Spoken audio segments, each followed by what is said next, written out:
Boa noite a todos! Boa noite, amantes da bola laranja! Boa noite aos amantes da Liga Desportiva Paulista! Hoje iniciaremos, como prometido, o nosso podcast Período Extra e com o grande convidado Jorginho, que já estará aqui ao vivo conosco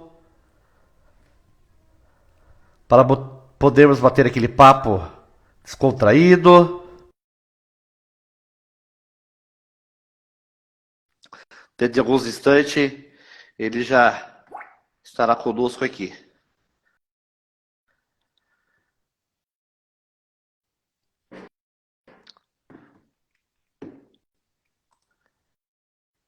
Então, como foi falado, né? Nosso podcast começando hoje, vocês podem participar. Jorginho, tudo certo? Deixa eu ver aqui. Tudo certo. Cadê meu amigo? Estou aqui, só virar minha câmera para cá. Aí, garoto! Tudo em paz? Tudo em paz, graças a Deus. Estou dando aqui uma boa noite aqui para os nossos amigos da Bola Laranja. Legal. E eu acho que dispensa comentários, né, da sua pessoa, mas vou fazer uma breve apresentação, né, para poucos que não o conhecem, né. Primeiramente, obrigado, Jorge, por aceitar esse convite. Quando eu, junto com a minha equipe, né, tivemos a ideia de criar esse podcast, esse programa, né, para estar levando mais informações do nosso basquete, da nossa região, para fortalecer, né, cada vez mais o basquete da nossa região. Falamos de vários nomes, né, que com certeza nos próximos programas estarão conosco aqui. Mas eu falei assim, o primeiro programa não pode, tem que ser o Jorge. Por que o Jorge? Porque o Jorge é isso aí que está vendo, né? Excelente profissional, melhor ainda como ser humano. Eu acho que se todos nós tivéssemos a capacidade e o entendimento que o Jorge tem, acho que o mundo seria bem melhor. Então, o Jorge, para quem não conhece, hoje gozando da sua aposentadoria da CM, merecidamente. Mas 60 anos, então hoje está curtindo a vida, né? Mas eu gostaria que você falasse um pouquinho quem é o Jorge? Quem é o Jorginho para os íntimos? Por favor, Jorge. Mais uma vez, obrigado. Primeiramente, eu sou seu amigo, uma pessoa que te respeita, que tem por você um imenso carinho, não gratuitamente. Nós estamos falando de uma amizade de mais de 20 anos, diria 25 anos, né? Isso é um pouco risco, te coloca em risco quando eu digo isso. Mas, em si, a gente viu toda a sua trajetória, então suas palavras são maravilhosas, são música para o meu ouvido, sou agradecido, mas eu sou apenas um cara a mais, eu sou um cara que trabalha, que gosta desse bendito, desse esporte aí, que a gente tem uma grande identificação, eu faço assim, disso parte da minha missão ao caminhar por essa terra aí, né? E a gente viu muita coisa legal acontecer, muita coisa interessante, e que a gente teve a possibilidade de compartilhar com os amigos. Né? Nada além disso. Exatamente, acho que nessa linha, para você ver como que o esporte ele é importante na vida das pessoas, né? Principalmente dos nossos jovens, né? Que a gente tem que cada vez mais incentivar, né? Além de ele proporcionar, né, questão da saúde, enfim, todos aqueles detalhes que nós já sabemos, né? O esporte ele tem essa questão de unir pessoas, de conhecermos pessoas, né? Que nos identificamos, né? E que, pô, vamos compartilhar pela vida isso aí, né? Então, como você disse, né? Uma amizade aí de 25 anos, de vários conselhos, de várias, né? Trocando as ideias, várias viajadas, né? Porque dois amantes da bola de basquete, a gente, quando para bater aquele papo, a gente, né? Meia hora, uma hora é pouco para nós, né? Então, isso é importante. isso é uma das coisas, eu me lembro que a Liga de Desenvolvimento, ela começou em 2007, uma coisa assim, se não me falha a memória, 2007. Mas assim, a gente via a questão embrionária dela, dessas conversas nossas, desses bate-papos, encontros rápidos, desde na época do esporte nas indústrias, aquele embrião do esporte de alumínio, da nossa região, que lutava para poder, sabe, ter alguém que desse um olhar de carinho. E eu me lembro que você sempre se queixava, né, dessa questão. Eu falei, mas então a gente precisa olhar para os nossos pares, né, com esse cuidado. A gente não ama tanto a NBA, a gente não ama tanto o NBB. Por que a gente não vai amar o nosso basquete, a nossa região, o nosso esporte escolar, a nossa, sabe, a nossa geração, né, que está perto da gente, pessoas que precisam de ter o esporte bem estruturado, com responsabilidade. Isso só acontece quando a gente começa a conversar, igual a gente sempre fez e nós sempre que temos essa oportunidade fazemos.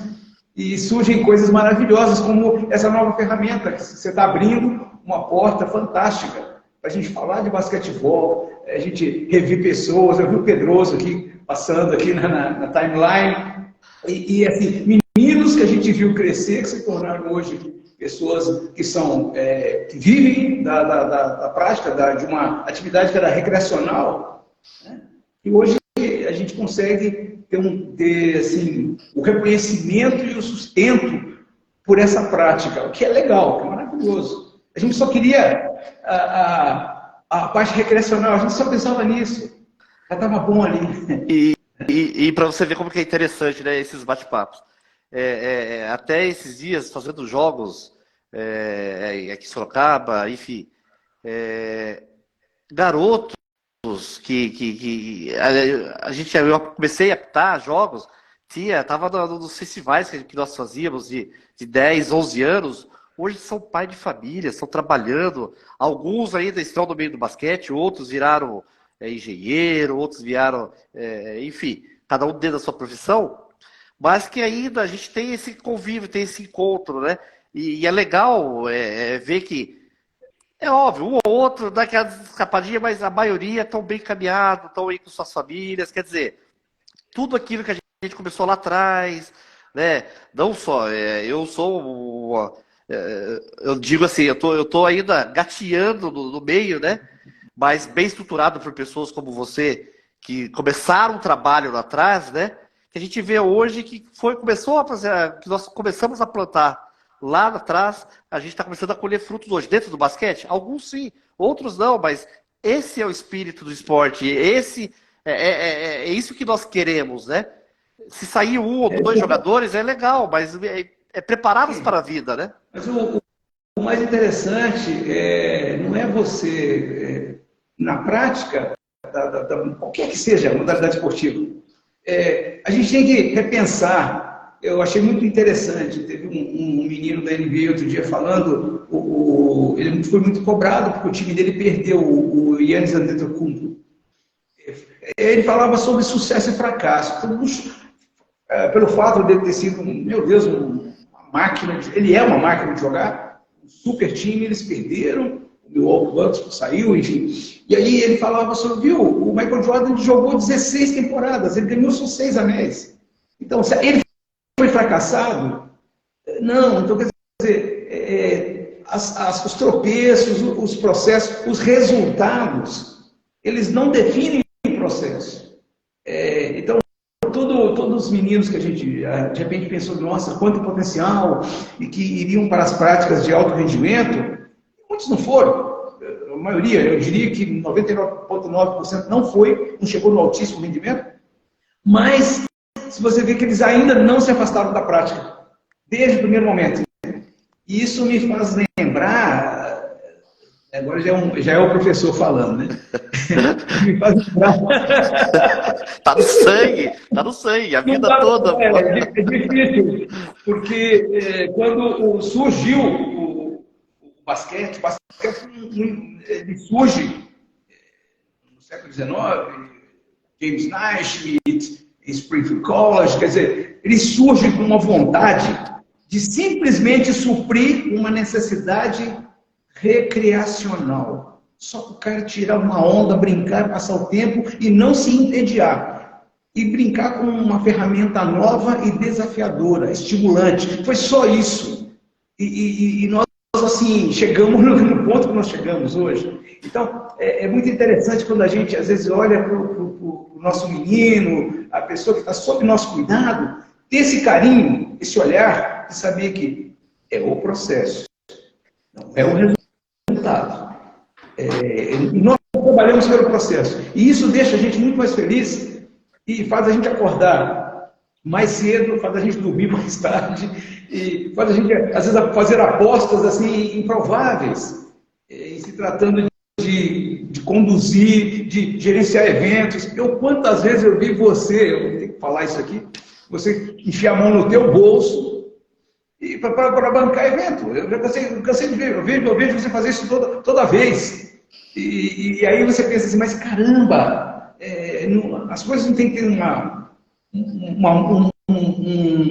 ser motogeradoras, elas têm que se gerir a si próprio, o evento tem que ser autossuficiente, e aí você vê uma pessoa que está profissionalmente atuando, mas não se esqueceu de onde veio. Anderson, isso precisa também ser dito, é uma grande oportunidade, que eu te vejo promovendo tanta gente, e às vezes falta esse lado. Uma das conversas que a gente teve com o Rinaldo recentemente, a gente falava sobre, cara, a gente tem que dar um abraço no Anderson, por tudo que ele faz. O Zara, ele dá uma contribuição muito grande, aquele trabalho invisível, de bastidor, que não fosse questão de se projetar, de aparecer, porque o trabalho que tem que aparecer. Então, isso é sensacional. E o basquete, quando ele surgiu para isso. E a gente, às vezes, a gente se perde pelo que a gente fica tão fascinado, né? Exatamente. Assim, a gente quer só o resultado. E o processo é muito legal. E pegando esse gancho que você deixou aí, até para quem nos acompanharam na semana passada, que eu fiz, né, 30 minutinhos ali só para fazer o lançamento, né? E eu iniciei e finalizei agradecendo, né, a Liga Sorocabana, a sua pessoa, né? E vou mostrar aqui mais uma vez, né? Que surpresa, né, que eu tive. Eu fui agraciado pela Liga Sorocabana, né? Uma homenagem que o Rinaldo, juntamente com a Natália e o Jorginho fizeram. E eu tive a honra também de receber das mãos do Marcelo, né? Que hoje ele é diretor executivo da CBB, membro da FIBA. Então, quer dizer, fiquei muito, muito contente, muito agraciado. E aqui, perante a todos, agradeço mais uma vez pela homenagem. Muito obrigado. Justa, homenagem justa, é o que a gente falou agora há pouco. Você joga o holofote em todo mundo, então é importante de vez em quando alguém joga o holofote em você também e te dê a evidência, né, que você quer, que você precisa também, porque nós só fazemos as coisas porque a gente consegue ter uma certa visibilidade. Não adianta a gente pensar assim, puxa vida, que legal, eu vou fazer de forma desprendida, mas a gente precisa, porque a gente precisa cooptar participantes, colaboradores, involucrar mais pessoas no nosso processo, para a gente ter um esporte caminhando junto com a educação. O nosso país, ele padece, sabe, dessa coisa ele coloca assim, nós temos uma pecha, uma fama de que o atleta não estuda no nosso país. Você pega aí os meninos hoje que têm educação superior e estão no altíssimo rendimento, são pouquíssimos. E você vê, o menino que quer pisar na NBA, o menino que quer jogar uma liga europeia, e se ele não se destacar, primeiro no esporte escolar, é a maior organização esportiva na Europa e na América do Norte, tanto no Canadá e Estados Unidos, a melhor estrutura de prática esportiva está na escola, é o esporte escolar. E às vezes, nós olhamos para o nosso esporte escolar, ele está falho. Ele atende um protocolo apenas. Aí dizer, estamos fazendo, mas podemos fazer melhor, podemos fazer com mais excelência, sabe, dedicar mais espaços, pensar os espaços, né? Fazer aqui, por exemplo, hoje a gente olha, por exemplo, no basquete, e você vê um aro retrátil, você vê uma tabela de acrílico, enfim, vidro temperado, você vê uma quadra de tábua corrida, de madeira, bem feitinha, bem pintada. A gente pensa que sempre foi assim. E nunca, não foi sempre assim. O basquete, ele começou em espaços adaptados. O basquete era jogado dentro de bibliotecas, de refeitórios, porque não havia a construção física. E isso é uma das coisas que é importante a gente falar aqui, para que as pessoas possam saber. Nós, no basquetebol, nós trouxemos para a prática esportiva os prédios. Nós trouxemos as construções para poder colocar a prática. O basquete foi desenvolvido numa época de muito frio, numa região muito fria, muita neve. Então você não conseguia fazer nenhum tipo de esporte outdoor. Era só esporte indoor, não tinha como, e não existia esse conceito, porque a coisa indoor, os espaços não existiam. Eram todos espaços pequenos, os maiores espaços nesses lugares eram refeitórios, as bibliotecas, então tirava-se toda uma parafernália de mesas e adaptava-se a colocação muito precária das estruturas da tabela, as marcações feitas às vezes com X, ou nem tinha marcação. Era impressionante tudo isso. Para a gente chegar hoje, o que a gente chegou, nos ginásios hoje super climatizados, essa coisa das estruturas. Então, foi um caminho. Então, por isso que eu falo sobre o nosso esporte, que ele hoje tem essa estrutura assim montada, dispõe o nosso esporte escolar, mas ele falta aquele olhar de carinho para ele, porque ele está desvinculado, o esporte está desvinculado da educação. O menino hoje, ele fala, eu vou jogar futebol, vou fazer tal prática, porque dá dinheiro, e logo não vou estudar. Enfim, ao passo que em lugares educados, países do hemisfério norte, você só chega na melhor competição através da prática do esporte escolar, porque é na escola que está a melhor competição. A melhor competição de ginástica artística no hemisfério norte está dentro da escola, porque você chega nas melhores estruturas, as melhores instalações, não estão nos clubes, estão nas escolas. E as escolas, através dessas práticas, elas ganham o subsídio do governo, sabe? Então, é muito interessante. Por exemplo, a North Carolina, que Deus do céu, Michael Jordan, né, ganhou lá, apareceu para o mundo uma série de outros grandes jogadores, o Grant Hill, enfim. Ela, se imagina, quando ela chega e põe um cara chamado Michael Jordan, quando ela ganha um campeonato da NCAA, ela ganha aquele campeonato, ela fala, aqui, North Carolina, nós temos uma boa educação, porque esses caras só podem jogar ali se eles frequentarem a escola. Então, eles têm uma nota, um promédio acima de 7 e jogam acima de 10. Então, quer dizer, olha só, então nós temos um programa bom, o nosso programa é bom. E o governo fala, opa, um programa bom? Toma. Então, eu acredito que se a gente começar a olhar, fazer isso que a nossa liga faz, dos festivais, de trazer o menino para a prática e colocar o menino no melhor lugar, com melhor quadra, com o melhor equipamento possível, né? A gente tem que imaginar que você não precisa no shopping. Do que é possível, da nossa realidade, acho que, sabe, a gente vai ter primeiro, grandes processos, consequentemente, grandes resultados, né? E nisso resume no seguinte, né? Clamamos por gestores que pensem educação e esporte atrelado. Enquanto não tivermos gestores, pessoas que têm o poder da caneta atrelar a educação com o esporte, infelizmente a gente vai estar... Mas assim, deixa a brecha para nós, né? Pessoas com vontade de fazer, que vamos demorar mais tempo, mas vamos trabalhar. Trabalho. Né? Infelizmente, entrando um pouquinho na questão política, mas bem pouquinho, porque não é o nosso foco, né? Essa má vontade política que nós temos. Porque é tão simples. Você acabou de falar aí uma coisa simples. O menino, ele vai bem na escola e vai melhor no esporte. Vamos unir as coisas. Pô, vamos fazer. Agora ainda com esse programa de escola integral, né?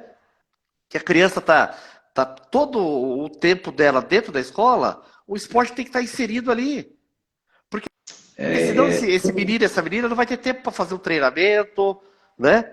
Então, enquanto esses gestores que têm o poder da caneta não terem essa visão, né? Esse foco, esse olhar de tentar atrelar a educação com o esporte para melhorar os jogos escolares, porque, que nem você falou, tudo começa na escola. Tudo começa na escola. E é interessante que, por exemplo, quando a gente trabalha, hoje nós temos as medidas, né, parlamentares, temos as verbas, sabe? Temos condição de fazer tem as leis de incentivo, tem as leis de captação, existem vários caminhos, mas muitas vezes, cara, as pessoas perguntam, tá bom, eu te dou dinheiro, e aí, para onde que vai? E aí, às vezes, a gente se pega no pecado de não gerenciar bem. A gente tem essa cultura de não gerenciar bem os processos, e aí acaba se perdendo coisas que são muito legais, que poderiam ter ser mais longeva, sabe? Ter coisa de mais durabilidade. E a gente esquece que muitas vezes é o acidente que faz a coisa acontecer. E eu chamo de acidente. Sabe o que é acidente? Acidente é você pegar um menino de 11 anos, o cara chega e fala que ele é um fenômeno, ele começa a sustentar o pai e a mãe, ele começa a ganhar uma fortuna jogando futebol, que é uma prática que hoje a gente, enfim, que tem esses números aí. Um menino hoje, estou falando rapidamente pela história do talentoso do Neymar. É um cara absurdamente talentoso, esse menino. Inteligentíssimo. Uma das umas inteligências supremas da prática esportiva. E eu não vou entrar na questão da construção dele. Eu estou falando assim, secamente do produto final Neymar.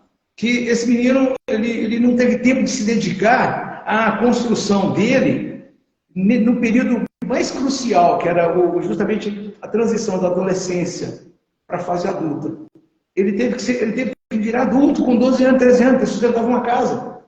E ele não pôde, de repente, ter os questionamentos próprios de uma faixa etária, tinha que entrar em quadra, em campo, e produzir, ponto, e arrecadar. Simples assim. E aí, hoje a gente vê muitos desses meninos que olham assim para o produto final Neymar e falam assim, caramba, para que eu vou estudar se o Neymar não foi, ele joga a bola bem, eu também jogo, eu vou jogar, e eu vou ser visto, não vai ser visto. Tomara que sim, porque aí você pega o acidente, que é um acidente de percurso, que deu resultado. Então no basquetebol, muita coisa aconteceu isso. Eu fico falando para você, coisas do basquetebol, por exemplo, muitas regras que a gente aplica até hoje no basquetebol surgiram por questões semelhantes. Tinha um cara muito grande, lá na década de 40, 50, George Mikan, grandão, ele tinha 2 metros perto de 2,10 metros, que era um absurdo naquela época, ele era assustadoramente grande. Não deixa de ser até hoje, mas enfim, naquele momento ele destacava muito, ele passava assim, todo mundo jogando, o mais alto chegava no peito dele. Quer dizer, então esse rapaz, ele parava no garrafão e ficava lá. E na defesa, quando iam jogar a bola na cesta, ele enfiava a mão por dentro do aro e tirava a bola. E ninguém fazia a cesta. E aí, alguém falou, caramba, com esse cara assim não dá, e criaram uma regra para ele. Você não pode enfiar a mão pelo ar. Beleza, ele tá bom. Ele continuou fica muito inteligente, ele fica parado no mesmo lugar. Aí a bola jogava uma bola, ele enfiava a mão por cima e tirava a bola por cima do ar. A pessoa vai valer, não pode. Você, não enfiei a mão, fiquei por cima. Até chegar no ajuste da bola descendente. Aí a bola quando a bola estiver em trajetória descendente, ninguém pode encostar nela. Ah, aí sim, anularam ele. Assim como a regra dos 3 segundos também foi para ele, porque ele ia para o ataque e parava lá, e ficava. Não tinha tempo de poste bom, não tinha nada, ele ficou ali. Recebia a bola, pum, errava o cesto. Sexta. Enfim, aí falaram, viu, você não pode ficar morando aqui, você tem que ficar... Então, através de estudos, chegaram à conclusão que com 3 segundos qualquer pessoa faz uma jogada rápida e tem que sair e liberar a área. Como hoje nós temos hoje, evolução disso para a defesa, as áreas de livre contato, enfim. Então, os acidentes, eles geram resultados que podem ser interessantes, mas assim, a gente não pode viver disso. A gente não pode deixar as coisas, talvez, não tão legais, o acidente não é tão legal, acontecer para que a gente possa, assim, tomar uma atitude, né? Exatamente. Então, a gente fala das nossas práticas, do trabalho que a Liga faz, de incentivar, principalmente, né, o basquete, embora você trabalhe em várias frentes, mas especificamente o trabalho da Liga com o basquetebol, de incentivar as futuras gerações, as boas práticas, e fazer com que a criança tenha, muito além da formação técnica, né, um vínculo com boas práticas sociais. Isso aí é fundamental. Né? Fundamental. E a política não dá para desatrelar. Não tem como. Infelizmente, se quem sentar lá achar que dá para desatrelar, tá errado. Tá no caminho errado. Nós estamos mal, né? Não vai funcionar. Jorge, vamos dar boa noite aqui para a galera que está nos acompanhando aqui. Agradecer. Paulo Cachoeira, grande parceiro. Diretor de oficiais. Grande abraço, Paulo. Sim, nossa. Victor. Júlio César. Estudou na FIFIS. Um grande abraço, Júlio. Puxa vida. Duque Erlon. O Erlon é lá de Ibiúna. Grande abraço para o pessoal de Ibiúna. É um grande batalhador também do esporte lá na região. Rofran, 2309. Obrigado pela presença. Yara Zara, patroa dando uma moral aí. Patroa, que bom, hein? Júlia. Fabi Oliveira, grande Fabi. Saudades, Fabi. Quanto tempo não te vejo, querida? Essa é outra parceiraça do basquete. Representa muito bem a Sorocaba também. Mauro Augusto. Messias. Luiz Pacheco, grande abraço, Luiz. Pedroso, Leandro, Guilherme. Galera boa. Tem mais aqui, né? Joaquim, Cefab. Cefab é um projeto que entrou na Liga esse ano, está com a garotada aí disputando a categoria livre, representa a cidade de Cotia. Grande abraço aí ao Rodrigo e a todos pela equipe da Cefab. Grande abraço, viu? Bruno, Ricardo Monteiro. Grande Vanilla, um outro parceiro do basquete aí, ó. O Vanilla é brother, irmão nosso aí. Tá sempre junto. Ó, tem aqui já uma mensagem pro Jorge, ó. Bruno GS. Jorginho é o cara. Saudade, professor. Imagina. Verônica. A Grazi. Grande abraço, Grazi. Joe. Nossa oficial, essa menina é maravilhosa. Puxa vida. Muita lenta. Enfim, bastante gente aqui. Bastante gente. Gui lá de Salto Pirapora. Nossa. Pedro Marcelino. Tem o Guilherme fazendo um trabalho maravilhoso lá. Trabalho maravilhoso. Batalhador também lá. Menino muito bom, viu? Nossa, a gente fica feliz de ver, porque eu às vezes falava na faculdade que quando você, qualquer prática esportiva é uma nova linguagem. E a gente, isso é uma conclusão que a gente chega, se você for jogar basquetebol na China, ou Kuala Lumpur, na Malásia, onde você for, para jogar basquete, você vai encontrar um aro com 3 e 5, você vai encontrar uma bola oficialzinha, uma bola, só uma bolinha. Você vai ter uma metragem, se for uma partida oficial, 28 por 15, bonitinho, você vai, sabe, garrafão, e você não precisa dizer uma única palavra naquele idioma. Você vai falar o outro idioma que é a prática do basquete. Se você jogar bem, explicar. Você está falando, todo mundo vai entender o que você está fazendo. Se você, a mesma coisa se dá com o futebol, com a natação, sabe? O Michael Phelps, ele não fala nada, cara. Ele entra na água e desenvolve. Então, o pessoal está me perguntando aqui, como é que é? Depois eu vou responder essas perguntas aqui. Mas, enfim, a prática esportiva é uma linguagem, é uma forma de expressão. E se você domina, é como se você versado numa próxima forma, uma outra língua, um outro idioma. É exatamente igual. Exatamente igual. Então, por exemplo, ninguém precisa saber português para entender o que o Pelé fazia no campo. Você não precisava saber inglês para entender o que o Michael Jordan, LeBron James, Magic Johnson, Larry Bird faziam nas nossas quadras de basquete. Exatamente. A linguagem mundial, né? A linguagem mundial. Isso se aplica a qualquer prática. O duplo twist carpado da menina da Daiane dos Santos é uma forma de expressão, sabe? De comunicação corporal que ela chegou em qualquer lugar do mundo. Porque nós estamos falando de excelência.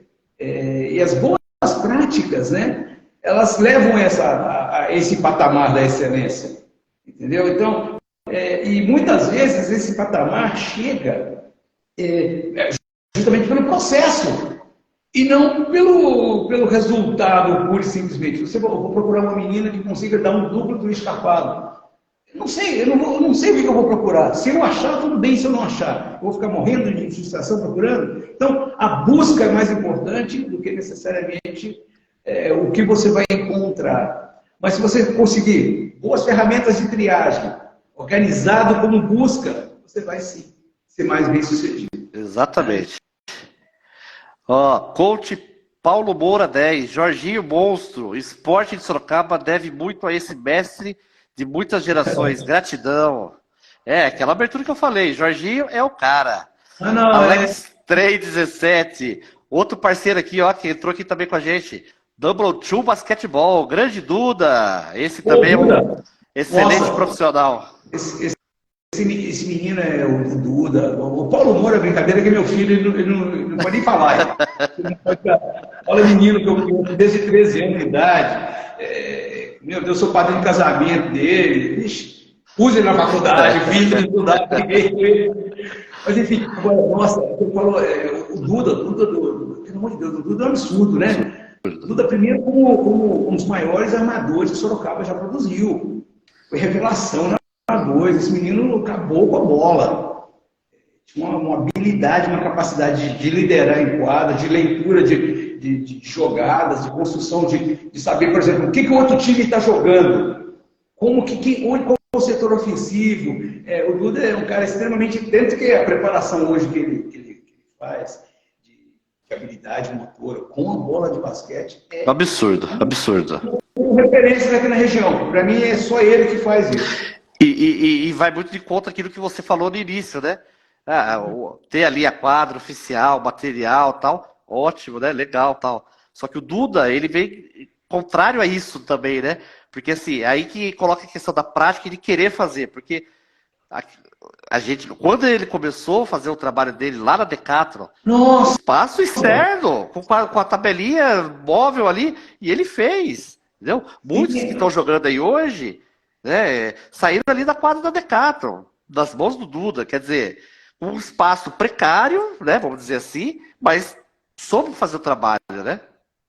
Você sabe que essas coisas, eu gosto de falar disso, porque, meu Deus, eu amo história, gosto demais de história, e nós em Sorocaba, que é a nossa região, né? Enfim, nós temos o ginásio de esportes. Ali é uma igreja, para mim, a catedral, o ginásio é igualzinho, para mim é um templo ali, sabe? Eu quando eu entro na quadra, se eu piso ali, eu me conecto com a espiritualidade, que eu gosto demais de estar ali. Foi construído em 1950 para os Jogos Jogos Abertos, a Olimpíada Caipira, foi construído ali. Principalmente porque, naquele momento, nós tínhamos uma grande prática de esportes especializados. Tanto o futsal começava a engatinhar, mas assim, o basquetebol, nós em Sorocaba, ele era muito praticado.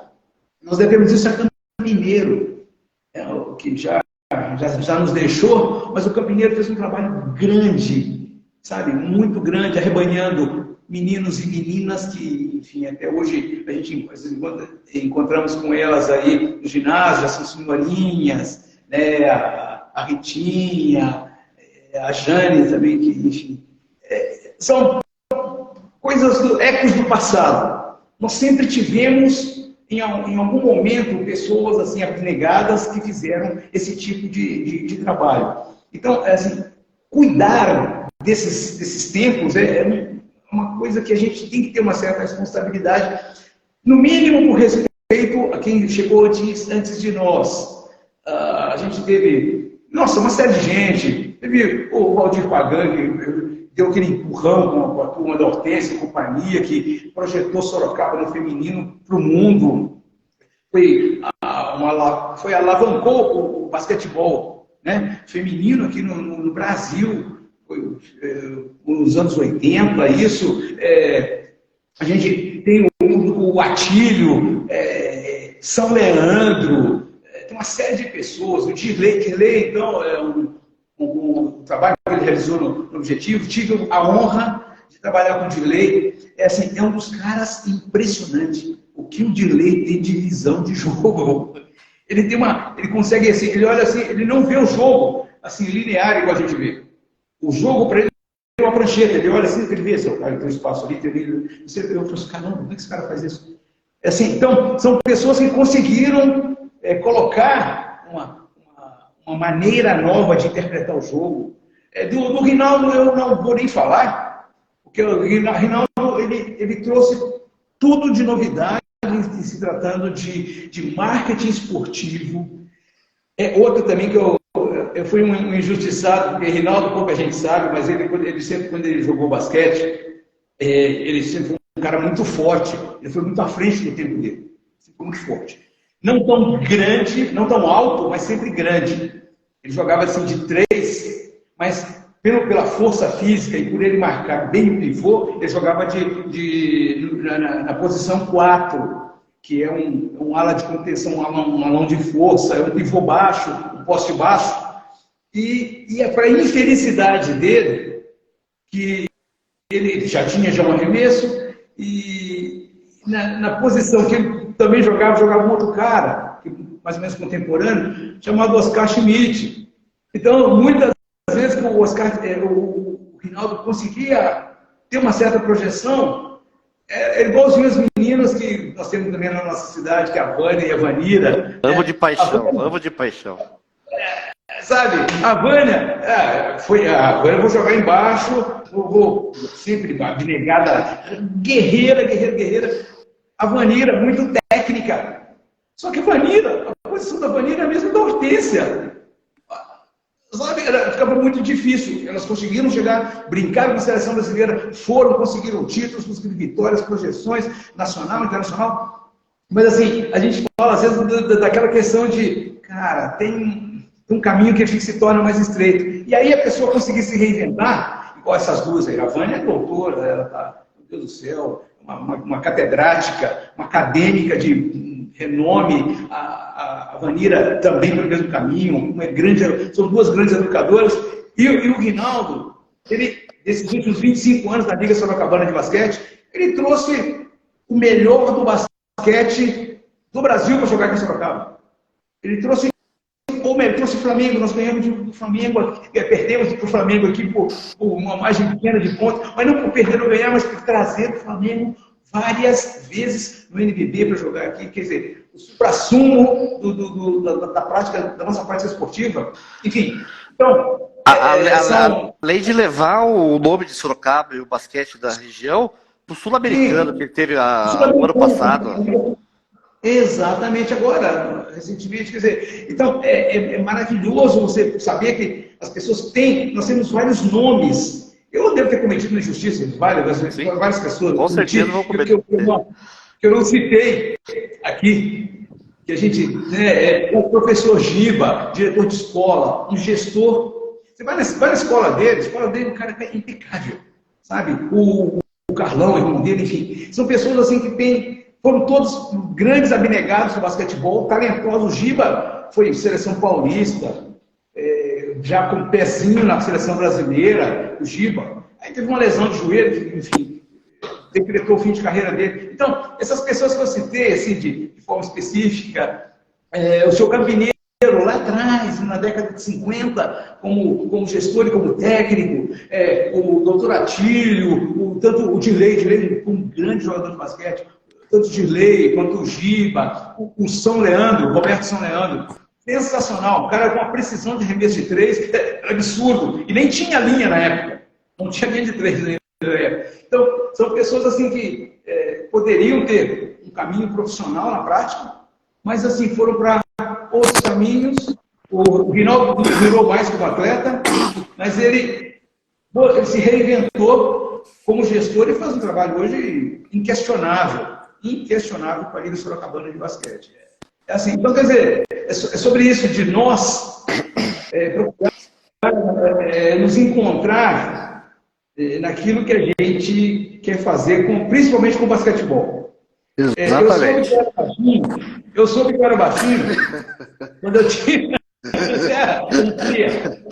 Eu não sabia que eu era baixinho até meus 14 anos. Para mim, o pessoal me chamava de Jorginho. Mas então, assim como me chamavam de Neguinho. Para mim estava tranquilo. Eu fui fazer uma peneira. Então, quando cheguei lá assim, uma peneira, todo alegrão assim, para entrar, para fazer a peneira. Aí o rapaz assim, olhou assim, eu estava com meus amigos, a gente jogava, brincava juntos, né? Aí ele disse assim, você, espera aqui, me pôs do lado. Já pegou os meus amigos e foi com todo mundo. Aí os meninos olhavam para mim, porque eu jogava com eles. E eu era um abnegado, era um esforçado. E brigava, aquela coisa toda de pôr energia que fazia, os meninos não entenderam, e eu também não entendi. Aí que eu percebi que, caramba, aí o rapaz falou, não, você é muito pequenininho, porque não. Eu falei, mas não é para jogar? Porque eu não vi, a criança não vê isso. E muitas vezes nós damos para as crianças o não. É um negócio complicado, é a gente que dá, a gente não tem esse privilégio de chegar, sabe, essa prerrogativa de dizer, você não vai fazer tal prática, essa prática não é para você. Então, desde aquilo ali, eu falei, puxa vida, eu nunca bati tanta bola depois, e depois de um tempo, esse próprio professor veio atrás de mim, querendo que eu jogasse para ele, porque viu que, olha, você joga. Porque o famoso, eu falava isso quando eu lecionava, é o teste do olho. Às vezes, uma pessoa não passa no teste do olho. Você olha no teste do olho, você vai achar o Nate Robinson baixinho, ele tem 1,70 m. Só que ele foi tricampeão de enterradas. Você vai achar o Gustavo Kordinski muito alto, porque tem 2,21 m. Ele foi campeão de habilidade. Ele ganhou, ele desbancou os caras de 1,80 m em habilidade motora, controle de bola, o cara com 2,21 m. E nós, em algum momento, falávamos que ou o menino era habilidoso ou ele era grande.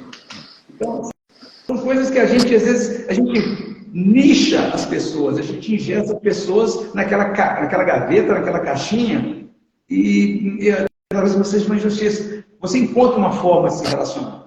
Eu nunca joguei da maneira que eu gostaria de ter jogado, eu até me empenhava, porque eu me superava, eu punha muita energia, saltava, fazia um monte de peripécias. Mas então, eu vou encontrar uma forma, fui estudar, fui para a faculdade, fui me embrenhar de uma forma que eu conseguisse ser útil e estar junto ou próximo daquela prática que eu sempre gostei. Quer dizer, essa questão de você buscar se reinventar é sensacional. E às vezes nós, professores, falamos assim, não, ele é gordinho, ele é pretinho, ele é cor-de-rosa, ele é altão, ele é molão. Cara, a pessoa não é, a pessoa está, é um bonito. Então, essas coisas, né? Mais uma vez provando que o não é o não, né? Tanto é que tá aí você, não foi um jogador, mas um amante do basquete, um historiador, um baita de conhecedor do basquetebol, lecionou por anos e anos na CM e contribui até hoje no basquete, quer dizer, não deu como jogador, mas tem outras possibilidades, isso que é importante. Exatamente. Pode falar. Agora eu quero pegar o gancho, você falou aí que em 1950, né, nós tivemos a inauguração do nosso Gualbertão, né, Gualberto Moreira, né, Isso. que foi a estreia do 15º Jogos Abertos do Interior, que é conhecido como a Olimpíada Caipira, né? Mas duas atletas meio que brilharam aqui no nosso ginásio, né? Na década de... Deixa eu ver aqui, minha colinha. Na década de 80 e 90, tinha uma jogadora em Sorocaba e tinha um jogador em Piracicaba. Nada mais, nada menos do que Hortência em Sorocaba e Magic Paula em Piracicaba. O que você pode relatar dessa época? Eu nem citei essas meninas. Eu nem citei essas meninas porque, assim, nós estamos falando de jogadoras. Essas duas aí não estão catalogadas como jogadora, meu. Você vai me desculpar isso aí, pelo amor de Deus. Hortência era a primeira a chegar no ginásio, era a última a sair. Os números físicos de Hortência era um negócio, era de atletismo. Para você ter uma ideia, a Magrela, como o pessoal se referia a ela, o tiro dela de 100, se ela pegasse de brava, ela ia ser finalista, ia ser da equipe de atletismo no Brasil. Aí você pega a Paula. Paula, primeiro, é a lapidação da fineza personalizada. Sabe, a educação? Você fala assim, alguém me desenha, me dá uma foto da educação, eu te dou uma foto da Paula. A Paula era assim, ela não subia o tom de voz para falar com ninguém, e tinha uma percepção de jogo que era uma coisa de outro planeta. Ela com Maria Helena, a Maria Helena e a Heleninha, enfim, duas, meu Deus do céu, unidades do basquete feminino, injustiçadíssimas nesse país. A leitura Paula era uma covardia, porque Paula ela era técnica dentro da quadra. O técnico não pode jogar dentro da quadra. E ela era jogadora e ela era técnica dentro da quadra. Era impressionante. A qualidade, não sem razão, mexe de Paula pela precisão de passe, mas não é. Todo mundo pensa, porque ela fazia gracinha dando passe. Não é fazer gracinha. Era passe precisos, passe de 15 metros, ela enfiava um passe, chegava o passe. Então, quer dizer, e também colocar a melhor jogadora na melhor tomada de decisão possível. Isso que é absurdo. Essas duas aí, elas são as... Sem brincadeira, se eu vou fazer um elenco aqui de, sei lá, 5 jogadoras do mundo, top 5 do mundo, elas estão tranquilamente. Qualquer seleção, né? Assim, qualquer seleção do mundo essas meninas jogaram. Tanto que Fidel Castro, quando elas ganharam lá o Pan-Americano... Que as nossas meninas de Sorocaba estavam presentes, né? Vânia e Vanira. Estavam lá. Foram receber a medalha de Fidel Castro no Pan-Americano de Cuba, me parece em 1991. O Fidel Castro, não, essas duas aqui, eu quero essas duas aqui e só. E Cuba sempre tem um time máximo, né? Sempre. Muito energético, atlético, né? Mas, enfim, essas duas meninas aí são referências, elas fizeram uma grande... elas deram uma grande visibilidade para a prática. A Hortência, ela derivou para um outro lado, a Hortência sempre arrebanhou mídia, e a Paula foi gestora do esporte, foi secretária do esporte do Estado de São Paulo, uma pessoa que pensa a prática esportiva de uma forma aliada também à educação, né? A irmã dela, Branca, que também jogou aqui na nossa cidade. E aí nós temos uma geração de meninas que transitaram por Sorocaba, a seleção brasileira, e que, sabe, coroaram essa fase, né, do basquetebol, que logo depois, assim, com a passagem dos anos 90, entrou num esquecimento. As equipes assim meio que arrefeceram as práticas. Sorocaba perdeu por uma questão de eu não sei, eu não conheço os meandros políticos daquele momento, daquele recorte de época, mas nós tínhamos era o Leite Moça, que depois virou Leites Nestlé, e de repente, por uma questão de arranjo, nós perdemos para o Jundiaí. Foi tudo para o Jundiaí, foi o vôlei, foi uma série de coisas, o basquete, quer dizer. E aí a gente, hoje você vê a estrutura, não, né, falando da estrutura de gestão esportiva de Jundiaí, às vezes confrontando com a nossa, a gente vê gente de muito boa vontade trabalhando. Mas às vezes sem assim, aquele carinho que eu acredito que a nossa gestão esportiva merece. Sabe? É como se você chegasse para um exímio violeiro, aí você dá uma viola desafinada para ele. Aí o cara vai gastar um tempo para afinar a viola está rachada, ela não pega afinação, mas o cara está ali abnegado. Então, às vezes acontece isso com os nossos gestores também. É gente boa, gente que sabe brincar, conhece da mortadela, mas ele está cortando essa mortadela com uma faca cega. Então, falta dar também a ferramenta, sabe? Ou aquela coisa, olha, vai que eu te respaldo. Então, são uma série de questões, mas essas duas meninas, da década de 90... E brilharam aqui na nossa quadra, no nosso ginásio e toda a nossa região, né? Temos história. Daqui a pouco, eu vou entrar numa polêmica para os novos que eu acho que não tem tanto conhecimento ou não pesquisaram, mas vai ter uma polemiquinha já. Mas antes disso, peço licença, Jorge, mas precisamos agradecer a alguns parceiros, né? Que nos ajudam, que ajudam a Liga Desportiva. Então, quero agradecer ao Winner Sport, em nome do Márcio. A Winner Sport, Jorge, ele é uma empresa que fabrica tabelas de basquete.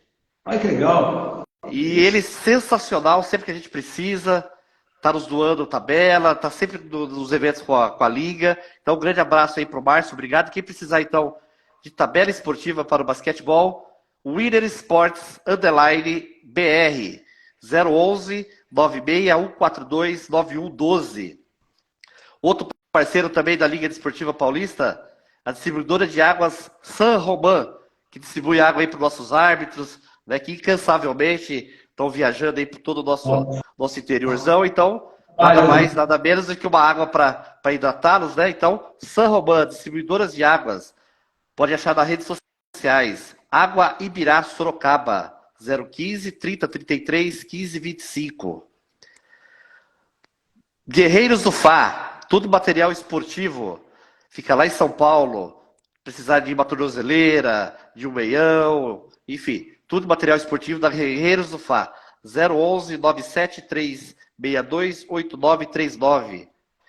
E você não acredita, sábado teve uma rodada lá em Porto Feliz. Aonde a arbitragem foram almoçar? Na Parmegiana da Rai, a melhor parmegiana de Porto Feliz. Quem estiver passeando por Porto Feliz, por favor, passem lá. Parmegianas da Rai. É the best. É muito bom mesmo.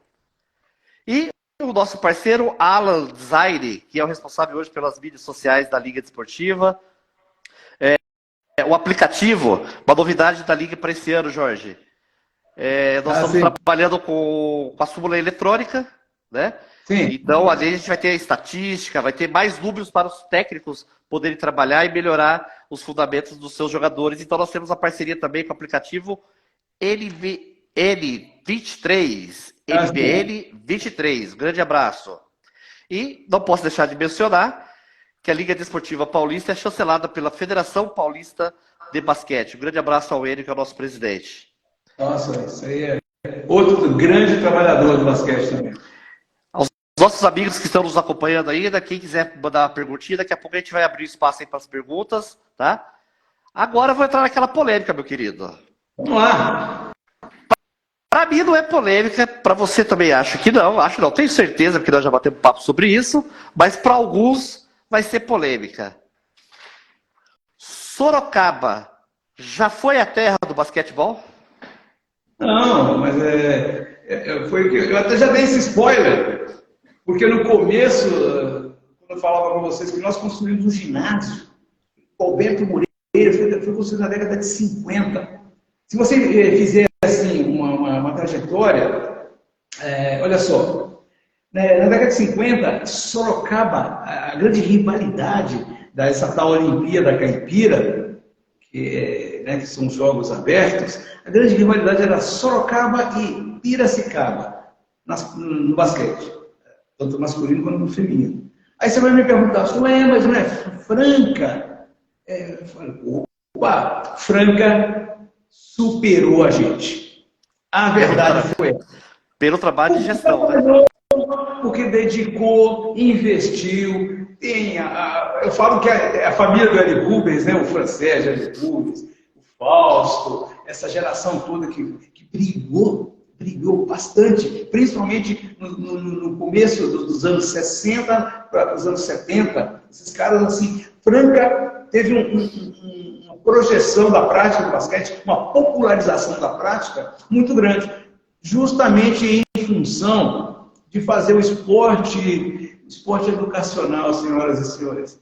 E a gente fala da Olimpíada Caipira, é um negócio maravilhoso, porque foi uma forma de você democratizar as práticas, porque você fazia um grande evento em muitas cidades, a um custo baixíssimo, justamente pelo fato das pessoas ficarem hospedadas em escolas, quer dizer, você eliminava o custo com hotel, a cidade que recebia fazia uma gestão ali da alimentação, quer dizer, todo um processo para minimizar custos e o deslocamento só que era a responsabilidade de quem ia, uma outra questão que reduzia drasticamente custos, né? Então, as cidades que se organizaram a partir para buscar essas referências para essa tal Olimpíada Caipira, para os Jogos Abertos, e depois que, logicamente, esses jogos aconteciam primeiro de forma regional, para você classificar para esse grande momento,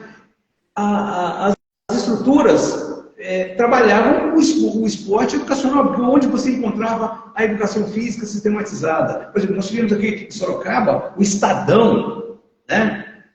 Que era meu Deus do céu, era uma potência esportiva, justamente entre os anos 60, 70 e começo dos anos 80. Você tinha um grande celeiro das práticas esportivas de Sorocaba, principalmente do chamado esporte especializado. É o esporte de quadra, que ele, por ser especializado, ele requeria um espaço diferenciado, né? Condutas diferenciadas, posturas diferenciadas, ele tinha uma forma diferente, tem uma forma diferente de ser interpretado, de ser conduzido, requer um outro grau de refinamento. Então, o que aconteceu com Sorocaba, em relação a ser a capital do basquete, ou não, que nós infelizmente não somos, e é Franca, mas eu digo que nós já fomos muito mais populares do que Franca. E Franca tem seu mérito, porque trabalhou e nós ficamos parados. Exatamente. Agora, nesses últimos anos, é que nós estamos fazendo um trabalho de resgate e é um trabalho de formiguinha, porque são trabalhos de, como eu falei, eu citei aqui algumas pessoas, o Atílio Drana, eu citei o Dirley Bernal, o Giba, o Carlão, agora recentemente tem o Duda fazendo um trabalho mais especializado. O Reinaldo popularizando a liga, o próprio João também fazendo um trabalho muito interessante com o basquetebol, com a Classic, enfim, alguns polos, né, de pessoas que estão buscando fazer, mas nós estamos falando de hoje de uma cidade, é uma cidade que tem 700 mil habitantes. A Sorocaba, lá dos Jogos de 1950, era uma Sorocaba de 200 mil para menos. Então, meu Deus do céu, hoje nós temos uma cidade que ela se expandiu, a região norte, por exemplo, a Sorocaba, quando você terminava o cemitério Hermelindo Matarazzo, você tinha uma placa assim que dizia: bem-vindo a Sorocaba, do outro lado de boa viagem. A Sorocaba acabava ali. No Além Ponte, você passava a Santa Casa Misericórdia de Sorocaba, mais 2, 3 horas, você já estava, ali já era Raposo Tavares, não tinha mais nada. O Campolim não existia, até os anos 80, não existia Campolim. Campolim era um lugar ermo. Então, Sorocaba explodiu nesses últimos 30, 40 anos. E a estrutura, nós continuamos sendo aquele mesmo ginásio de 1950. Não existe um outro ginásio municipal grande, ou com estrutura suficiente para poder acomodar a nossa demanda populacional de hoje. E os eventos que, em consequência dessa demanda populacional, também se ampliaram. E você vai hoje em Franca, você vê lixeira com formato de cesta de basquete. Você anda num espaço vazio, você tem uma quadra de basquete cuidada. Você tem tabelinha. Então, quer dizer, eles pegaram um negócio que nós poderíamos ter sido, né? Quer dizer, mais uma vez entramos na questão de gestão, né? Nós fomos, nas décadas passadas, éramos referência do basquete, né? A nossa região era referência, né? Era considerada a capital do basquete, como você bem mencionou, Sorocaba, Piracicaba, aí bem depois veio Itu, com grandes times, veio também aqui Porto Feliz, Mairique, quer dizer, tínhamos, né, Avaré, tínhamos grandes equipes, né, que representavam a nossa região, né, não só Sorocaba, mas a região. Aí, por um certo tempo, aquilo subiu. Né? E aí que entra o trabalho do Rinaldo, como você bem disse, que há 25 anos está à frente, que começou a resgatar novamente o basquete de Sorocaba em nossa região, que hoje nós podemos falar aí que temos Tatuí, tá, no time que representa a região, temos o Itu, né, no time feminino, enfim. Mas é muito questão da má gestão, né? Que você mesmo disse, pô, o ginásio, até antes de a gente bater o papo, as pesquisas que eu fiz lá atrás, você pegar a foto do ginásio como era, é a mesma coisa hoje, só muda uma tinta aqui, uma tinta ali. Quer dizer, eu que corro toda a região aqui, eu não preciso nem ir em Franca, viu, Jorginho? Aqui em Santana de Parnaíba, a 50 quilômetros aqui de Sorocaba, eles têm 6 complexos esportivos. Hoje tem 4 tamanho oficial para basquete, futsal, handball, vôlei, piscina. E aí, além disso, eles têm uma arena para capacidade de sentados, 3 mil pessoas com cadeirinha, sala de imprensa, climatizada. Aqui a 50 quilômetros. Você vê Paulínia tem uma praça de eventos lá que você consegue sentar toda a população de Paulínia, toda a população numa praça de evento. Você vê, isso é visão do futuro. Exatamente. Então, trabalhar gera frutos, né? A gente falava aqui, a Salto Pirapora. Tem um menino lá, o Donizete. O Donizete é um garoto fantástico. Espetacular. Estudioso. O cara está fazendo mestrado, o cara está, sabe, foi um incrível, um aluno excelente na faculdade, está sendo um gestor, que é o secretário de esportes, fenomenal, motivador, ele trabalha com a Rafaela, com o Guilherme, 2 meninos também sensacionais. Eu cito eles porque eles eu conheço diretamente, enfim. E trabalhar funciona. Eles estão tendo hoje uma grande colheita de resultados, né? A gente não pode esquecer de Itapetininga, do Alexandre. Um amigão nosso, que também é outro batalhador, cara. O próprio Neto, o Baby, são aqui da nossa região. Exatamente. Pessoas que tiveram, né, tem ainda, imagina, o seu retrospecto na prática, e tem um respeito ainda dentro da prática esportiva, dentro da prática do basquetebol. Sabe? Então, é uma pena quando a gente sente que as pessoas assim se desanimam do investimento, de empreender, porque empreender é fogo na massa. Trabalho, é Sabe? trabalho. É um Trabalho. trabalho. Não tem segredo. Você não come omelete se você não quebrar ovo. Não Você tem tem que quebrar como. ovo. Você tem Não tem que mágica. dormir tarde, acordar cedo. Não tem outro jeito. Né? E valorizar, principalmente, ainda que, olha, é aquela coisa, nós temos uma política de mandar a flor, a coroa de flor para o defunto, porque na vida você não dá uma folha para o cara. Então, aí quando ele morre, você manda uma coroa de flor para ele, para compensar se você não deu em vida. Para se redimir o que Então, você não fez. Exatamente. então a gente precisa, sabe, reverter um pouquinho isso aí, e ainda que tardiamente, sabe, reconhecer pessoas que você sabe que têm um brilhantismo, que são boas, que a gente, enfim, né, às vezes comete a injustiça de menosprezar ou reconhecer parcialmente o trabalho e a dedicação dessas pessoas. É isso aí. Agora, tem algumas perguntas aí. Vamos. Assim, Essa história eu não sei, juro, já conversei com você, já batemos papos várias vezes. Isso me chamou a atenção que o nosso amigo Ribes, ele levantou 2, 3 vezes já essa questão. Peraí, deixa eu ver o que é isso aí então. Pergunta pro Jorge sobre o terno francês. Que história é essa, meu querido? termo francês, É, é isso mesmo? isso. Fala pro. Deixa eu ver aqui. Deixa direito. É isso mesmo. Fala aí sobre o terno francês. Você dá uma aula sobre o terno francês. E é 3, 4 vezes que ele já falou aqui, viu? Terno francês Elan.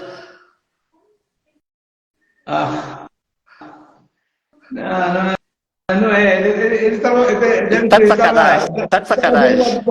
Uma brincadeira com relação a. Enfim, eu sempre defendi para os meus alunos que você não basta apresentar um conteúdo, mas você tem que estar apresentável. Ah, Então, eu sempre falava para eles, por exemplo, igual hoje. Hoje eu vim conversar com você, porque eu estou em casa, eu poderia estar de pijama. Eu falei, não, vou colocar uma camisa, vou colocar um paletó, porque é o mínimo que meu amigo Zara, que a nossa liga, merece, para a gente poder conversar, as pessoas que vão nos ver também. Então, é sobre. isso é fato, que o Jorge sempre nessa linha mesmo, sempre bem apresentável.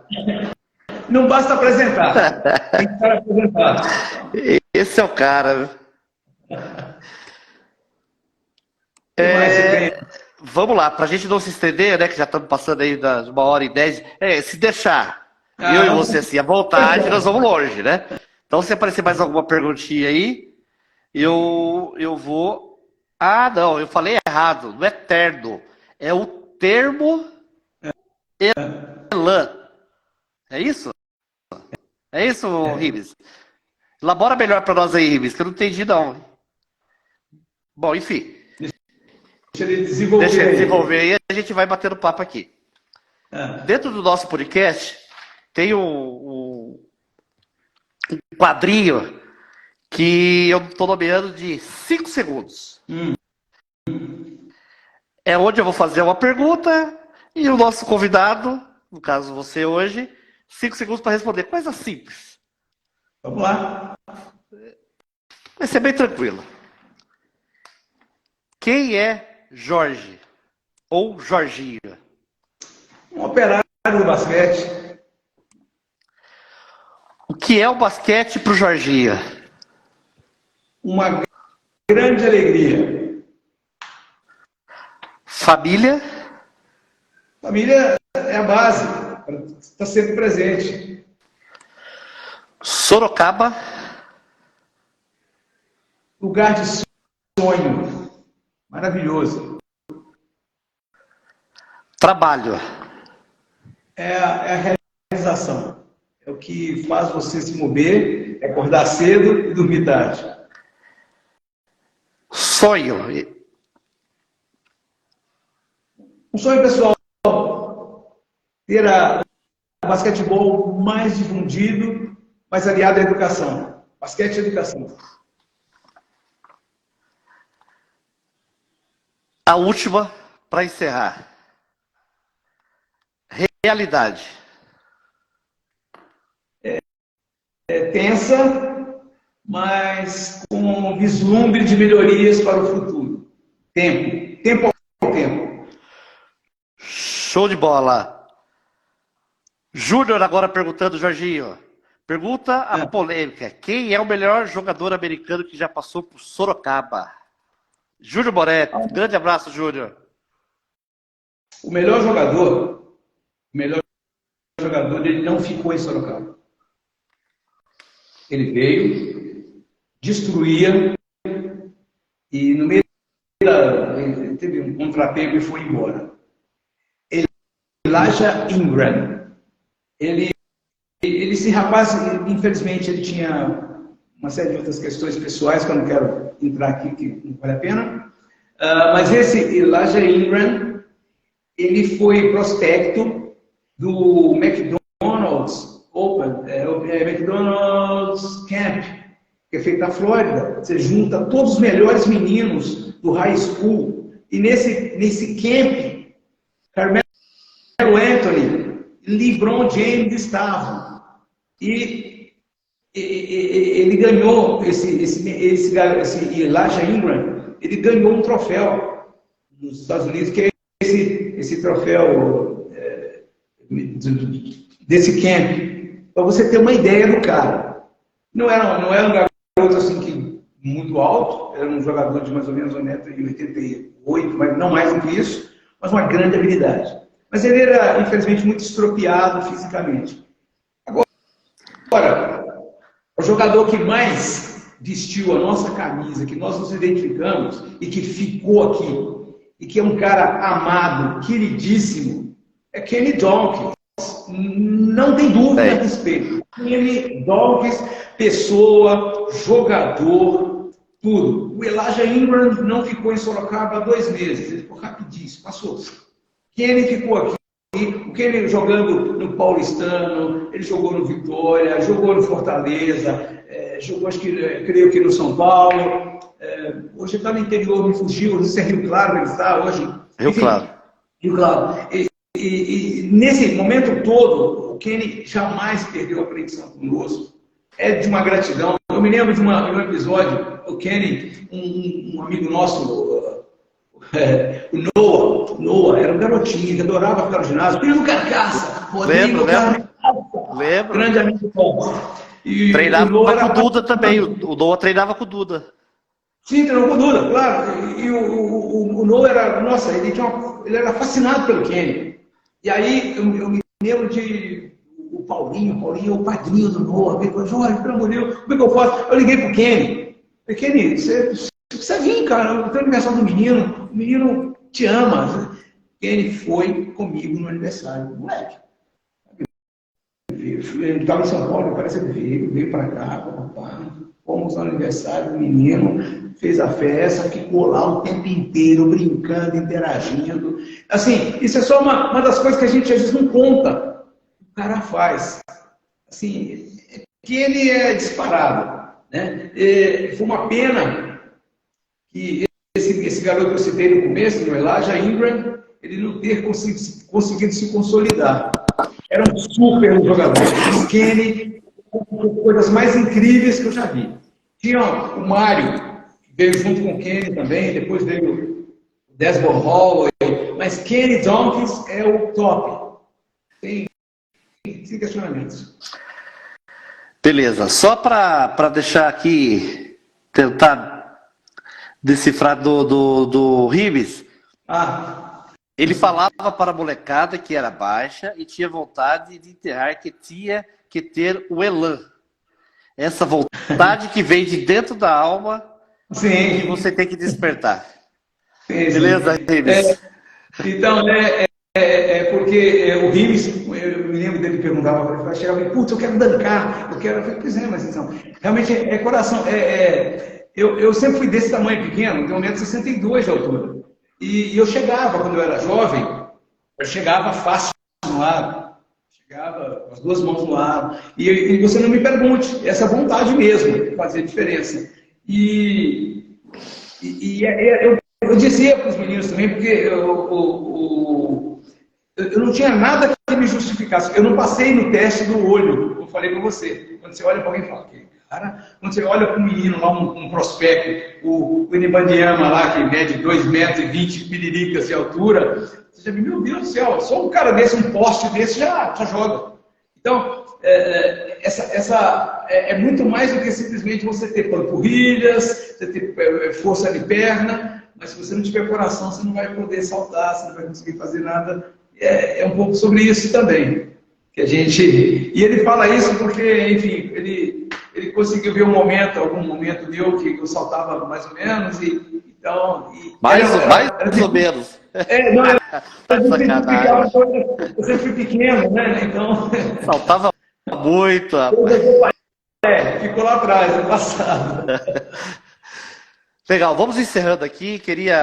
Quero mais uma vez, Jorge, agradecer imensamente. Toda vez que eu bato papo contigo, que eu levo algo novo para ti, você prontamente atende, conversa, dá conselho. Se eu faço um convite, você nunca falou não. Então, eu tenho uma admiração, um respeito enorme por ti. Sempre que eu preciso ter tomar uma decisão, eu procuro conversar com você antes, porque você é uma pessoa que me inspira, que iluminado enfim, por Deus, e que Deus abençoe você, sua família, que você possa ainda estar muito ao nosso lado para poder contribuir mais ainda. Aqueles que são mais novos aí, que estão nos acompanhando e tiver a oportunidade, esse é o Jorge, esse é o Jorginho, que está sempre pronto para atender, para conversar, uma simples palavra de carinho, ele sempre está junto. Então, quero agradecer mais uma vez imensamente a tua participação. Eu não poderia iniciar esse novo projeto da Liga Desportiva com outras pessoas, com todo o respeito que tem por outras pessoas que vão estar por aqui, mas tinha que ser você, porque é isso aí, ó, 1h20, e ainda se deixar a gente fica 2, 3, 4 horas, porque assunto não nos falta, né? Então, que Deus abençoe você, que tem muita família, e que Deus abençoe os seus também, tá? Só agradeço, são, como eu disse, palavras que vêm de um amigo, de uma pessoa que a gente também respeita e admira, né? Isso aí eu só recebo, sabe? E hoje sempre foi uma coisa que eu fui aprendendo ao longo da vida, né? Antes houve um momento que eu acreditava que na vida a coisa passava por acumular, não é acumular. Você só tem aquilo que você é capaz de se desfazer dele. Só isso é o que te pertence. Se eu for capaz de tirar esse óculos aqui e jogar fora, eu estou dizendo que esse óculos é meu. Se ele não for meu, eu não posso fazer isso. Porque eu vou responder para alguém. Assim também são a dedicação, o empenho. Se ele for seu, você pode dar. Porque ele volta.